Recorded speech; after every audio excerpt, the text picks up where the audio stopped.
नमस्कार मंडळी, आज आपण बनवतोय बिना कांदा लसणची भंडाऱ्यावाली भाजी. पंक्तीत मिळते ना ती रस्सा भाजी विदाऊट कांदा लसूण. चला करूया सुरुवात. बटाटे उकडून घेतलेले, साल काढून घ्यायचे, छान साईडला ठेवायचे, बारीक कापून. टोमॅटो बारीक चिरून घ्यायचा छान. आणि फोडणीसाठी कढईमध्ये तेल गरम करायचं, जिरं, मोहरी आणि हिंग टाकायचा म्हणजे बटाटा बाधत नाही. सुकवलेल्या लाल मिरच्या आणि एक हिरवी मिरची घातलेली आहे.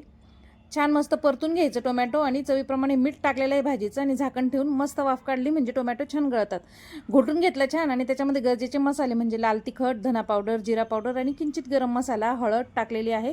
छान परतून घ्यायचं. आपण लसूण घालायचा नाही आहे म्हणून किसलेलं आलं घातलेलं आहे. परत परतून घेतलं, चिरलेला बटाटा घातला आणि छान परतलं.